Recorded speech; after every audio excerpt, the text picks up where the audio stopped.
Good to be back in Australia. Yes, I've been away for so long that I actually had to ask what a flat white was. To my shame. I try to keep the Aussie sayings alive in America just to throw everybody off, like useless as a chocolate teapot and a bunch of others that are very rude. But there were two that I had totally forgotten about, which my mum said to me while I was home. And one is, and I don't even know if this goes across the different states, but my mum says this thing, she'll say something kind of emphatic, and then to drive the point home, she says, "I'll give you the drum." You ever heard that? Or the other thing she would say a lot is "just quietly." Well, the bloody air conditioner can actually make you sick just quietly. Why? Why does it have to be quietly? I don't understand. But it is just lovely to be here. Let's say a little prayer. In the name of the Father, Son, and Holy Spirit, Amen. Let's just take a moment of awkward silence, eh? And I'll tell you, you'll know when the awkward silence starts. You'll feel it like a bat in the head. It'll be brutal. But let's just pray. And I like to think of this as a kind of prayer of descent, where we just sort of try to find our Lord within us and just quiet those voices clamoring for our allegiance, those worries, those fears, those distractions. And let's just find our Lord and tell him we love him.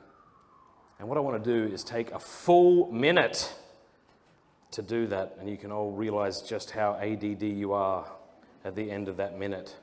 Ready, set, go.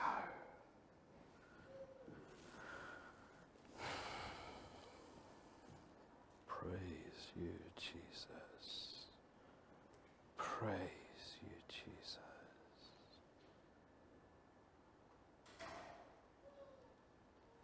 I adore you, O Christ. I adore you, O Christ. By your holy cross, you have redeemed the world.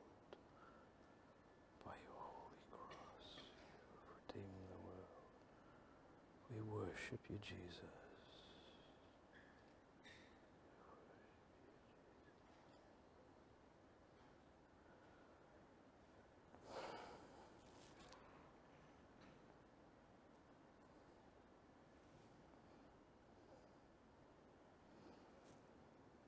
Holy and undivided Trinity, we worship you, we trust you, we thank you, we love you. We bring the full work of Christ, his life, death, and resurrection, in between us and those forces and foul things that would come against us. We ask your grace to flood this place, to bring us closer to you, to give us the courage to tear ourselves away from sin and stupidity, and to plunge ourselves headlong into you. We love you, Jesus.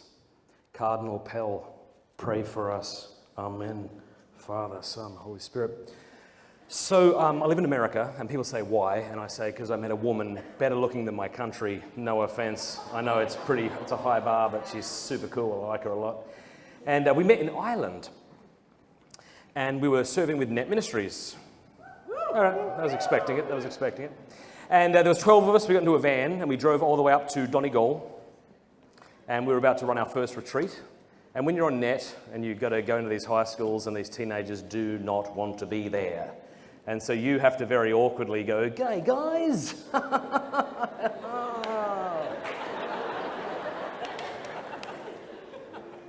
What? It's very awkward, so you get to know the kids. And I realised two things very quickly. The first thing was I had no idea what they were saying to me. Their accent was thicker than I had expected. That's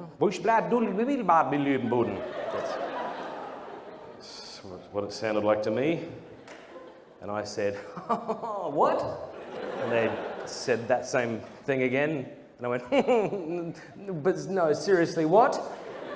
And you really can only say "what" twice, can't you? You can't keep going. They've given you twice. You can't, for the third time, go, "What?" The third time, you just nod and hope that was a correct response, Like, "Oh, all right." The other thing that I noticed was different in Ireland is they use words differently to us. So they use, you probably know this, I know we've got an Irish fella here somewhere. They use the word crack for fun, C-R-A-I-C. And so they go, what's the crack? I don't know what that means at all.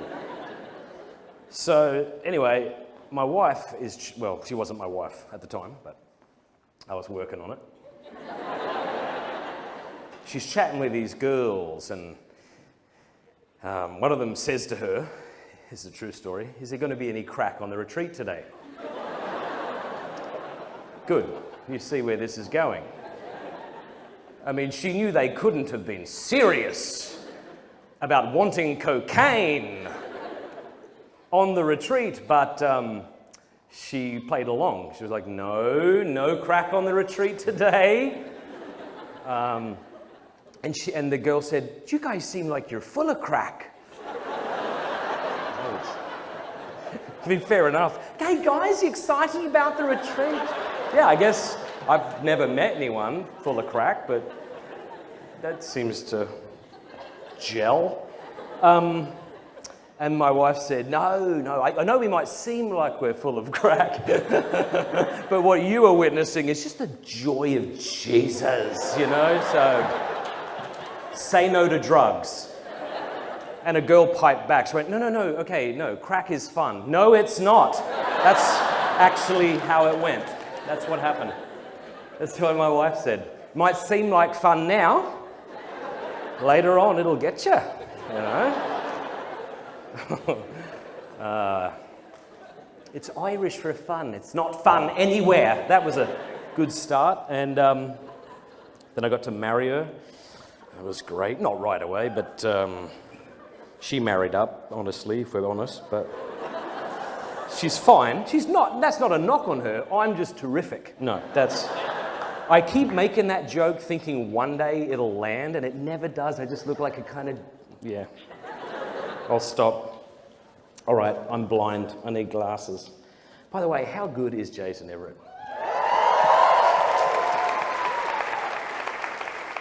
I would never say that to his face, ever. You shouldn't either, but he is like, he's not here. I thought, honestly, the talk could have used some work. Just, if I'm to be frank, you know?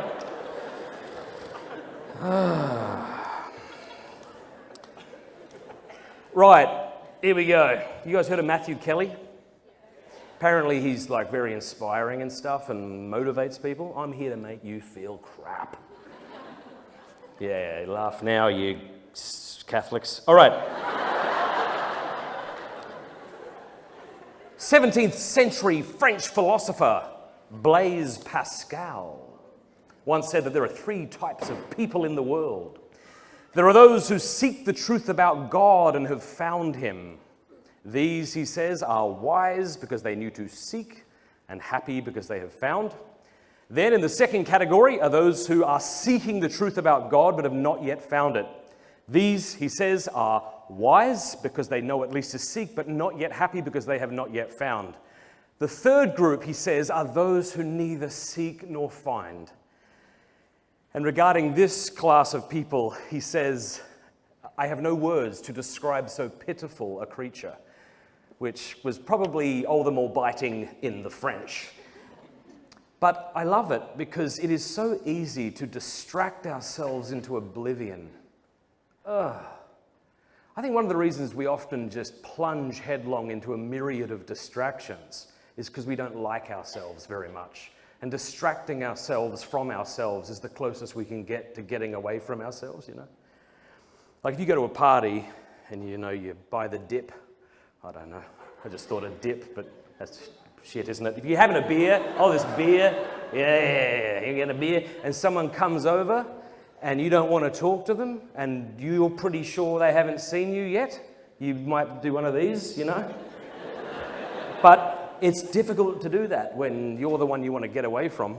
And I do think very much of the time we willingly dissociate, scattering our interior life so as not to be present, you know? Like there's a big difference between leisure and dissociation. And I think we do that in regard to the big questions in life. I am so bloody melancholic. My wife can't stand it. But listen, look at me. There is going to come a time when someone will think about you for the last time. You're going to be dead, rotting in the ground. And at some point, someone will think of you, and that will be the last time. Bloody hell. Why would you say that? It occurred to me the other day that the number one question people will be asking after my funeral is, excuse me, where's the potato salad? Bastards. But it's too big, it's too terrifying, so it's easier just to numb. Okay, here's how Pascal says the third type of person must seek to rationalize his indifference in the face of so great a mystery. It's a couple of paragraphs, so strap in. Here it goes. The third person, you, me on some level, maybe you on the whole way around, I don't know. He says, I know not who put me into the world, nor what the world is, nor what I myself am. I am in terrible ignorance of everything. I know not what my body is, nor my senses, nor my soul, not even that part of me which thinks what I say, which reflects on all and on itself and knows itself no more than the rest. I see those frightful spaces of the universe which surround me, and I find myself tied to one corner of this vast expanse, without knowing why I am put in this place rather than in another, nor why the short time which is given me to live is assigned to me at this point rather than at another of the whole eternity which was before me or which shall come after me. Come on. I feel like the melancholic introverts are vibing right now, but the kind of choleric extroverts don't understand why I'm reading it. I see nothing but infinities on all sides which surround me as an atom and as a shadow which endures only for an instant and returns no more. All I know is that I must soon die.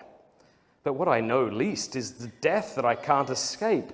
As I know not whence I come, so I know not whither I go. I know only that in leaving this world I fall either into the hands of an angry God or into annihilation, without knowing to which of these two states I shall be forever assigned. Such is my state, full of weakness and uncertainty. All right, so this is the place that modern man finds himself in. Skeptical of God, of meaning, nihilistic, but at the same time really uninterested to face these questions, even if it were possible to come up with an answer. And then he or she says this, and from all of this, I conclude that I ought to spend all the days of my life without caring to inquire what must happen to me. Perhaps I might find some solution to my doubts, but I won't take the trouble, nor take a step to seek it. And after treating with scorn those who are concerned with this care, I will go without foresight and without fear to try the great event and let myself be led carelessly to death, uncertain of the eternity of my future state. I want to share with you briefly how I went from being that person, just really not interested and really not wanting to look at it, to someone who began to ask those questions, to someone who is now a Catholic. And the goal of this talk is to encourage you, if you're not yet, to be a Catholic, and if you are a Catholic, to just be a full-on, freak the world out kind of Catholic. Just no, easy. That's too much. Sorry. I feel like maybe I led you on. When I said full-on, I didn't mean be a spaz about it. I grew up in a Catholic family, half Catholic. My mum was Catholic, my dad wasn't. He didn't go to church. My nan was a super Catholic. She wore a cape. Not really. Back on the meds, Nana. No, Nan Harris, her name was. Margie Harris. What a woman. Whenever you go into Margie's house, she'd have her long neck beer for some reason. West End Draft, terrible beer. tattered rosary books, her, prayer books, her rosary beads. Good woman, loved her. So she would come to Mass with us every week, and my mum would force me and my siblings to go to Mass every week. I remember being at friends' houses. You wake up in the morning, you watch the cartoons, you eat Fruit Loops. Thank you, America. And then Mum would knock on the door Sunday morning. Matt, come on, we're going to Mass. That's how I heard her voice. And something in me died. And I just shuffled out of my little sleeping bag. Bye, guys. They didn't even look up. Bye. And then Mum would take me to Mass. That'd be the cathedral in Port Pirie. And she'd threaten me. You would too if I was your kid. She got down on my level and went, okay, we're going to go in there. And you are going to shut up. And you're not going to touch your sister, are you? Look at me. That's how every Mass started for me. So off to a good start. And, I was just bored. There's nothing profound about my not wanting to go except that I was just bored. And it seemed like everybody else was bored. And the music was really bad. I didn't want to be there, and I tried not to, but my mum would make me. And I had a lot of questions about the faith as I started to get a little older, Again, I don't know, being melancholic or whatever. I was like, Mum, what happens when you die? Like, how do you know you go somewhere, And isn't that just what old people want to believe because they're on their way out? And she'd say it's a mystery. I'm thinking maybe it is, but give it a shot, I'm not after a great answer, but an answer. Why do bad things happen to good people? Mystery. So, I think maybe you just don't know. Is that? So I started to come to the conclusion. I remember as a kid, I would lay in bed. I don't know if you've had this thought. You can go, woo, if you have. Men don't do that. Women do that. Men shouldn't do that. Let me rephrase. I would lay in bed as a kid. I was about 8, and I had this thought. What if there was a rocket ship with unlimited fuel, and I went all the way up? Yeah. Woo, woo. I thought to myself, would I ever hit the top? Where do I go? Is space spherical like the Earth and we don't realize it? We just show up in the same place? Or do you hit the edges of something? What is it? I'm 8 years old. Mum, it's a mystery. So by about the age of 12, I remember thinking that I was pretty clever to have the following thought. God probably doesn't exist.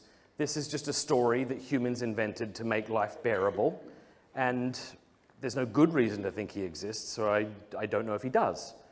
Now, at the time, I don't know, atheism wasn't a thing, so I was agnostic, because that sounded spiritual or something, I don't know.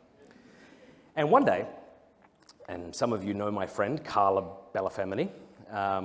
What's her last name now? Carla Shaw? No. Yeah, I'm glad. I've just remembered this is being recorded, and I've told Carla 8 times that I'll stop using her real name. But it is too late, Carla. I am sorry. Carla was a good friend of mine, and one of the reasons we were close is that she had weird questions like I had weird questions. This is what kids did before phones. They were interesting, I remember having this real conversation. We were sitting across from each other, looking in each other's eyes, not like in a weird romantic way, just looking in each other's eyes, and I said, how come I'm in my body looking through my head at you, right? Right? She's like, okay. But see, you are in your body looking at your head through me. And we weren't on crack, anything like that. None of that was taking place. Isn't that wild, So she was cool, I liked her. We were 12, we were having that conversation. Anyway, one day we went rollerblading together, because that was cool, for a week. And I sat down on the curb with Carla because she said she wanted to talk to me about something. And she told me that she was very depressed and didn't want to go on living, frankly. Now, I'm 12. I have no way to I don't know how to navigate a conversation like this. I did my best, but it was kind of hopeless. But I started to give her things to look forward to. And what transpired over the course of this conversation is going to sound like a cheesy Christian skit, you know? But I swear, I think this is how it went. You know, sometimes your memory isn't great when you're old like me. But I'm pretty sure this is what happened. I said, Carla! First thing I said, but Carla, you're beautiful. That's what I said, 12 years old. That's the best I got. And she, yeah, thank you. I thought it was good too. But she didn't. I think she just looked at me and went, okay, like what the hell am I going to do with that? I'm still very depressed, you know, like. And I said, well, next year we'll go to high school. Huh? Thinking that would like close the conversation. I was like she'd be like, yes, I forgot. No, and she went, then what? And I said, then we'll get our driving license. I don't know what you do in Sydney when you get your driving license. I don't want to know, don't tell me. But in Port Pirie, South Australia, when you get your driving license, you drive up and down the main street all night long. Maybe get some Maccas and then just keep going up and down. Looking for action, you know? There's no action to be had. It's a very small town. I said, we can do that. She said, then what? I said, then you can go to college maybe or get a job and that would be good. And then you could get married. Then what? Then you can have kids. That'd be nice, you know? Then you'd be a good mum. Then what? Then, I don't know, you'll be a grandma. You can bake homemade pasta for your kids or something. She was Italian, it was racist, whatever.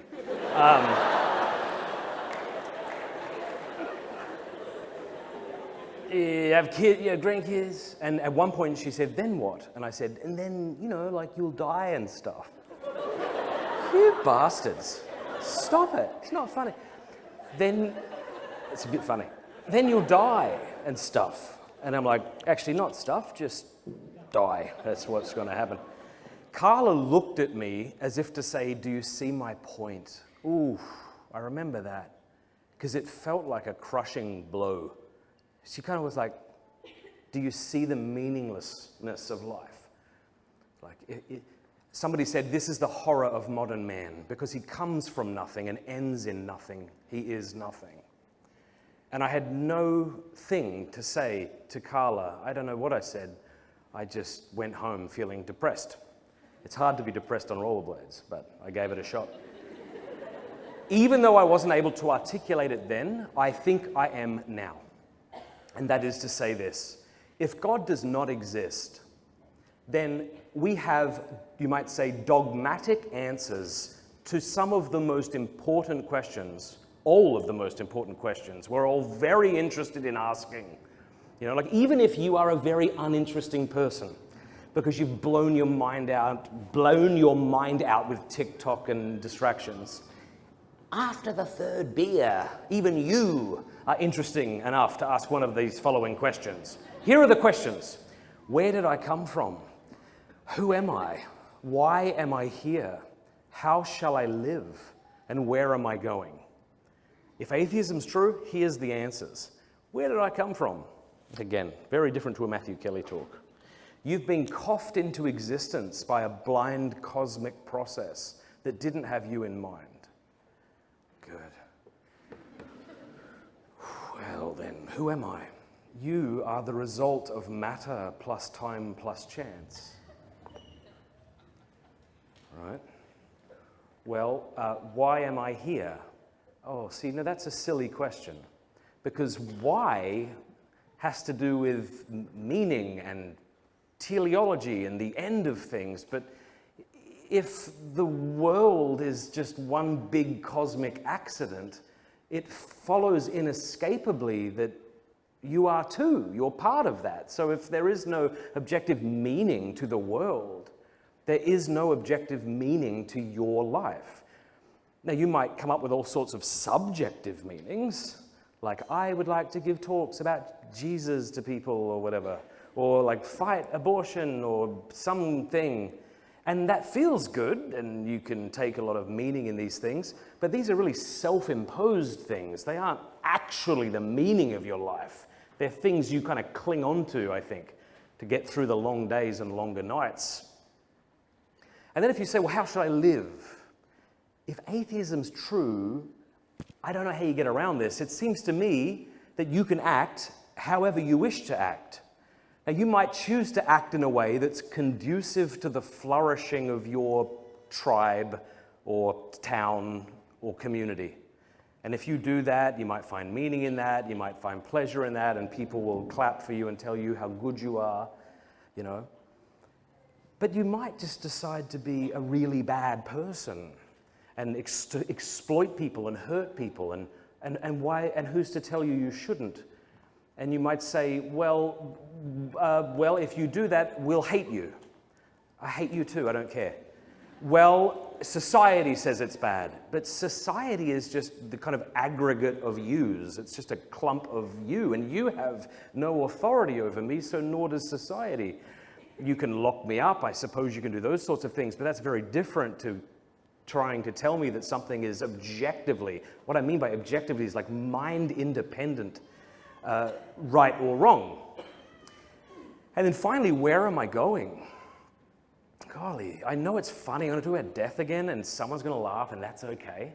But just sit in that for a moment, like, you are going to die. And here's the thing, if you died right now, like in your chair, slumped over, and it'd be shocking, you know, people would freak out. Stop laughing. You bastards, really. We'd have a prayer, someone would, you know, I don't know what they'd do, and we'd all be like, oh, gee, wow. You know? But tonight, I would still have a whiskey. It wouldn't bother me that much.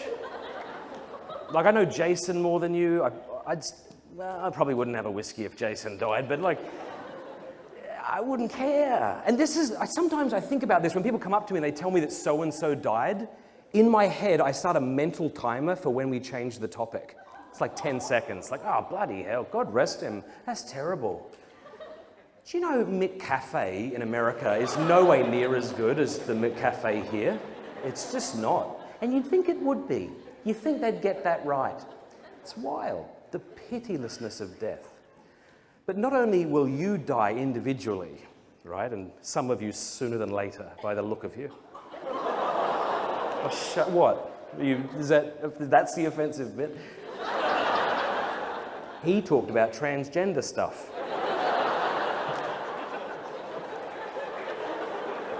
No, don't clap. It's not... Oh, that wasn't meant to be a joke. Okay, so... back to death.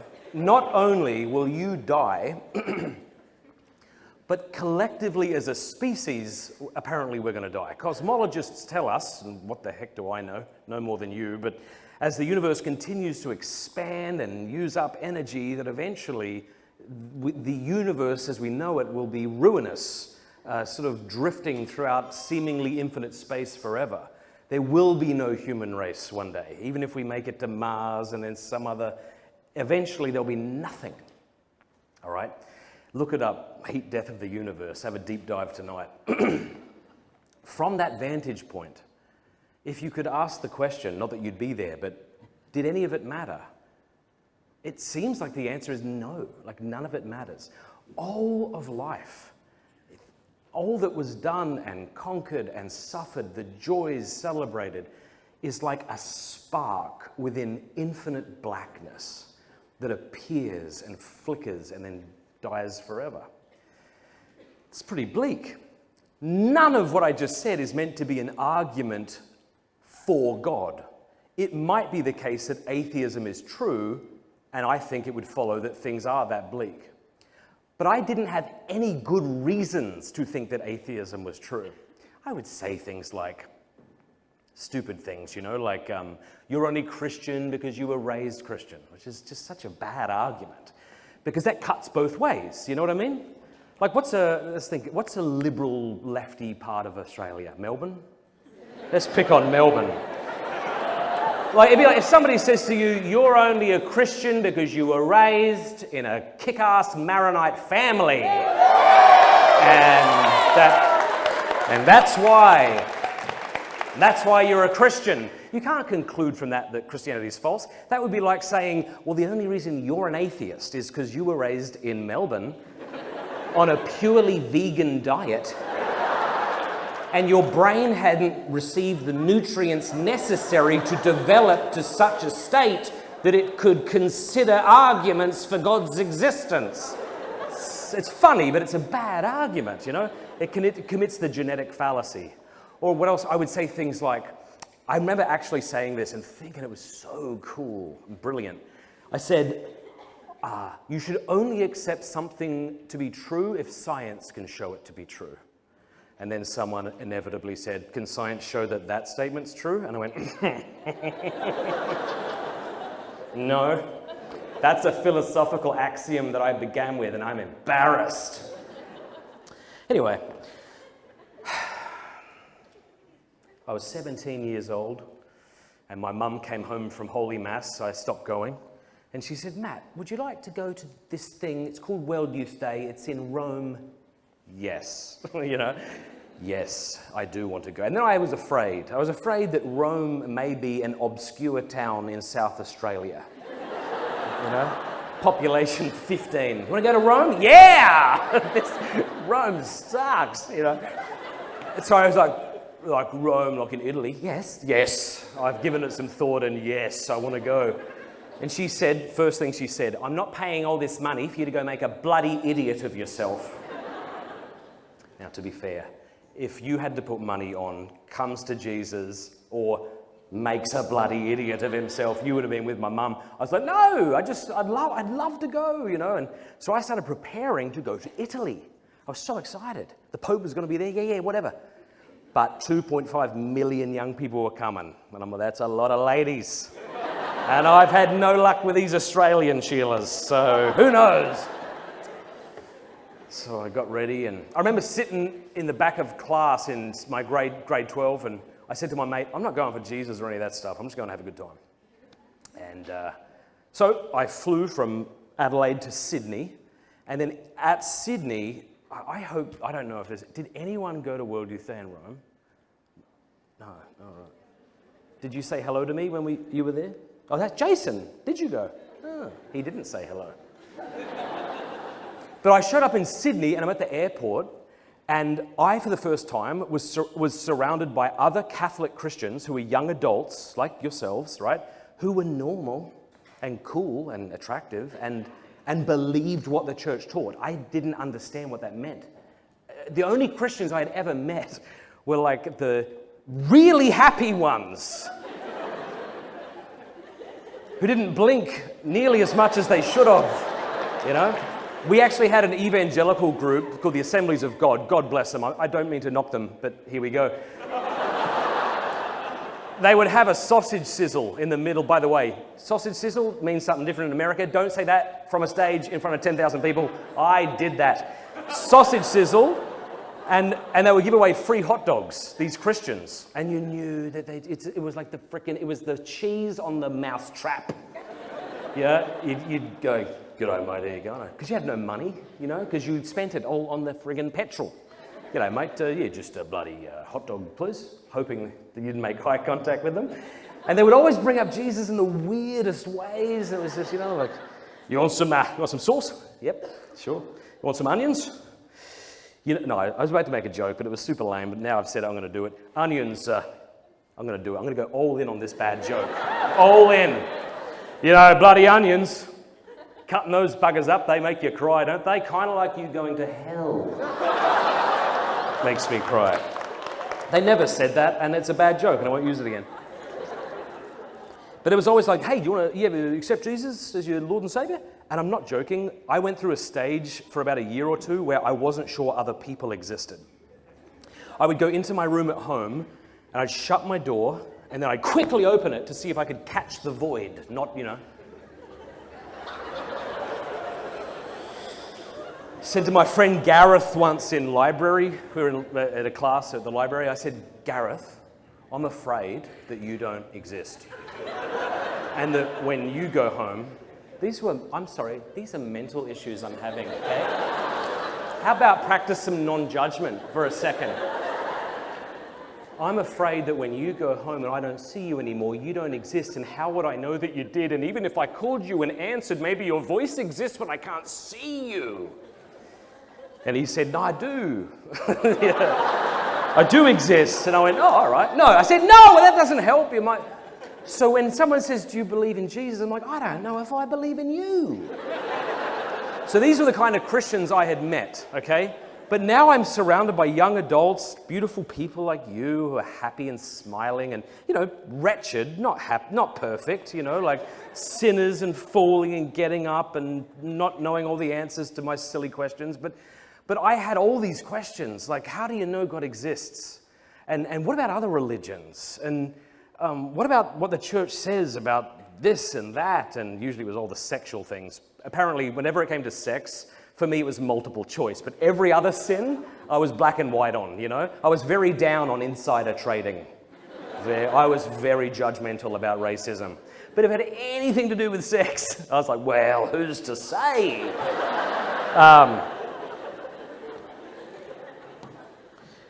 The thing that inspired me the most was their joy. It really was. Because my friends, we would have 3 or 4 beers and then we'd act joyful. But we weren't really. We couldn't kind of be honest with each other and share our hearts in a kind of unironic way. Whereas these people were kind, and they put up with me and my foul mouth at the time. Hopefully it's gotten better, I think it has. And I was like, I like these people. And it's amazing they're so wrong, like on this topic. I began to pray, God, if you exist, would you show me that you exist? And in a way that I would understand, please, because I'm quite thick. Like, I need you to make it clear. And it seems to me, friends, that is a worthwhile prayer, to pray and to mean with all of your heart. And I remember as I was praying it thinking, well, this is silly. I mean, maybe I'm just talking to myself. And yeah, all right, there's some embarrassment in that. But it seems to me there's a great deal more of embarrassment if I live my life as if he doesn't exist. And I waste what he's given me, Long story short, I'm going to cut out the interesting bit because I just got a 5-minute warning. I know. Talk to him. This is very cliche, and I don't like saying it like this, but I don't know how else to. It was like I encountered Jesus Christ, and my whole world just changed. It was like waking up one day and you had only seen the world in black and white, and now it was in color. And everyone was wondering why you were so weird. It was just wild. I was like, he exists. He loves me. He actually has a plan for my life. He loves me. Like me, not just humanity, like a big clump of humanity. He loves you. I mean, have you met you? And yet he loves you. I think you're fine, but he loves you. This broke me. And I came home from Rome like one of those Christians who was so happy it made you nauseous. I just couldn't get enough of it. And people would object, from many different angles. And I had a lot of beautiful Protestant friends who would ask me, why do you pray to Mary? Or what's with the Pope? Or why do you call priests father? And at first, those questions rattled me because I'd never really thought about that. But the more I looked into it, the more I saw there were really good, biblical and logical answers to the questions I was getting. And I realized that the only church which can trace its lineage unbroken to the time of Christ and the apostles is the Catholic Church. That word Catholic is used in around AD 108 by Ignatius of Antioch. And Catholic means universal or according to the whole. And Ignatius uses it without explaining it, which leads scholars to think it must have been in use before then. And he's using the word Catholic to differentiate the church Christ established from the splinter churches that were already emerging. And then I realized that, the revolutionaries, Martin Luther and Calvin and Zwingli in the 16th century were kind of founding their own churches, cutting themselves off from this one church. That John Smith in the 17th century founded the Baptists. And don't get me wrong, I'd go to the Baptist church in Piri because I started visiting all of them. I was just so excited. And they were really much nicer than the people in my church, I could have died in the front pew of St. Mark's. and they would have just left me there for days. Until, a lot of death jokes, a lot of laughter too, and until, one day Gladys, the lady who would vacuum, she'd be like, geez, that Matt Fradd kid's really taken to religion. Are those flies? Oh no. That's my body rotting, that's what that is. Or I'd go to the evangelical church, their music was so exciting. You go to mine, let us build the city of God. If I was Pope, that bugger would be excommunicated, and anyone who dared play that song in a Catholic church would also be excommunicated.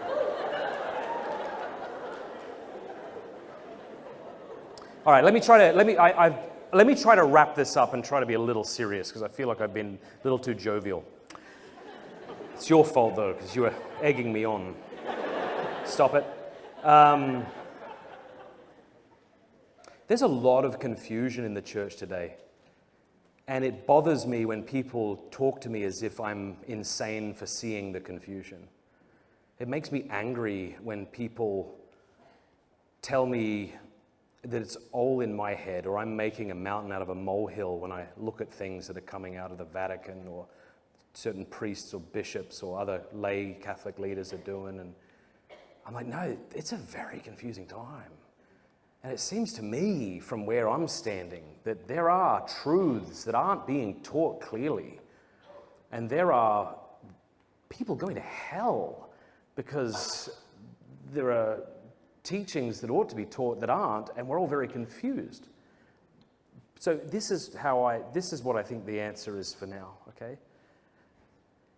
The failure of certain people within the hierarchy, let's say that, safe, to teach truths that ought to be taught, does not alleviate you and I of the responsibility to believe and to live and to teach those things. Like, we have been commissioned to proclaim the truth. And so if our friends or our priests or our bishops won't or aren't, and many of them are, thank God, I don't know about many, but a lot of them are, that doesn't alleviate us of the responsibility to do so. And I know that this has been said a lot, and so maybe it won't land very well, but I think it's still true, that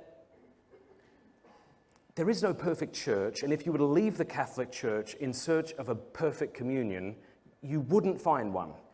And if you did, as soon as you joined it, wretch that you are, it would be awful again. And there is something to be said about the 12, that Christ chose. Only one was at the cross, His head apostle denied him. Another apostle sold him, in a way. So I'm not terribly worried by that. I mean, it bothers me, but I have no control over it.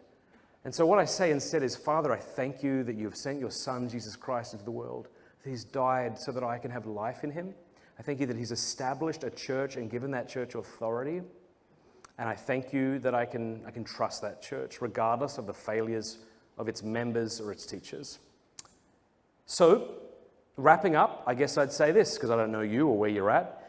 If you do not yet know the love of Jesus Christ, say, Jesus, if you are real, show me that you're real. If you're here tonight and you've been involved in serious sin, all right? Like maybe you've had an abortion, or maybe you're into pornography or OnlyFans or sodomy, or maybe you are into black magic or witchcraft or backbiting or drunkenness. I beg you, as a fellow sinner who's just a better sinner than you are, which is not good, run to the sacrament of confession tonight. Don't wait till tomorrow. Don't even wait till they say, we've got confession available. Nah, grab a priest and force him to hear your confession. That's why he's there, and he'd love to do it. I beg you to do it. Just go to a priest and say, please hear my confession. And when you go to confession, don't do what I used to do. I used to be very vague, because I would look at porn or something. I was 17, 18, trying to get out of porn. I'd go to the priest, and I'm like, I was disrespectful with my body. What does that mean, I ate too many donuts. No, I don't know. No, just like be honest, just the priest isn't there to judge you. He's there to give you the mercy of God. So if you're a woman caught in porn, go to the priest. Or if you're a fella who's done something horrific, I don't know what it is. Please go to confession. I love you, I think. I will pray for you. I will do that. And please pray for me. God bless you.